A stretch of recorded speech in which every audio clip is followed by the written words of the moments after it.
Ankleshwar SBI બેંકના ખાતાધારકને પ્રધાનમંત્રી જીવન જ્યોતિ વીમા યોજના અંતર્ગત 2 લાખનો ચેક અર્પણ કરાયો હતો. ખાતાધારકનું અકાળે મોત થતા માત્ર 32 દિવસમાં 114 રૂપિયા ભરનારના વીમાધારકના પરિવારને 2 લાખ રૂપિયાનો ચેક આપવામાં આવ્યો હતો.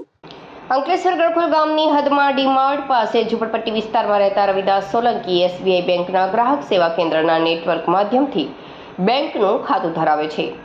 દરમિયાન બેન્કિંગ કામ અર્થે મુખ્ય શાખા ચૌટા બજાર ખાતે આવતા બેંક દ્વારા પ્રધાનમંત્રી જીવન જ્યોતિ વીમા યોજવામાં 436 રૂપિયાના વાર્ષિક વીમા અંગે જાણકારી આપી હતી અને વીમા શરૂ કરવા કહ્યું હતું, જે અંતર્ગત 32 દિવસ પહેલા જ 114 રૂપિયા ભરી વીમા યોજનાનો લાભ લીધો હતો.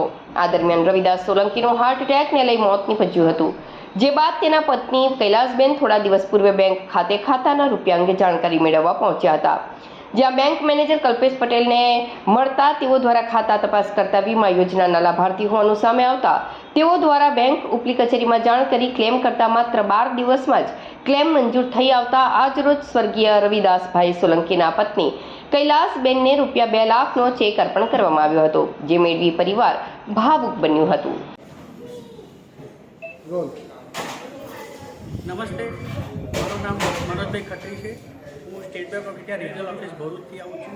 મારો હોદ્દો financial inclusion manager financial inclusion છે અને આજે આપણે અંકલેશ્વર શાખામાં ઉપસ્થિત થયા છે. એનું કારણ એ છે કે આપણા અંકલેશ્વરના એક ગ્રાહક હતા રવિદાસ સોલંકી, કે જેમણે પ્રધાનમંત્રી જીવન જ્યોતિ વીમા યોજનામાં માર્ચ મહિનામાં વીમો ઉતરાવેલો હતો, પણ કમનસીબે એમનું એપ્રિલ માસમાં એનું અવસાન થયું, કુદરતી અવસાન થયું અને એમને જાણ જ્યારે બેંકને થઈ અને વીમો કલ્પેશભાઈ સીએસપી તરફથી ઉતરાવેલો હતો, બીસી પોઈન્ટ તરફથી એમને સમજણ પાડી હતી કે આનું મહત્ત્વ શું છે અને એમણે તેમનો સંપર્ક કર્યો અને બ્રાન્ચનો સંપર્ક કર્યો એટલે એનો ક્લેમનો ચેક પાસ થઈ ગયો. એ પ્રસંગે આજે આપણે એમને ચેક અર્પણ કરવા માટે અહીંયા ભેગા થયા છીએ અને આ પ્રસંગે હું સર્વેને વિનંતી કરીશ કે આ પ્રધાનમંત્રી જીવન જ્યોતિ વીમા યોજના, પ્રધાનમંત્રી સુરક્ષા યોજના આ ઘણું ઉપયોગી વસ્તુ છે આપણા સુરક્ષા માટે અને દરેક વ્યક્તિએ આ વીમાનો લાભ લેવો જોઈએ. અને આનું જે વર્ષ જો હોય છે 1 જૂનથી શરૂ થાય છે, 31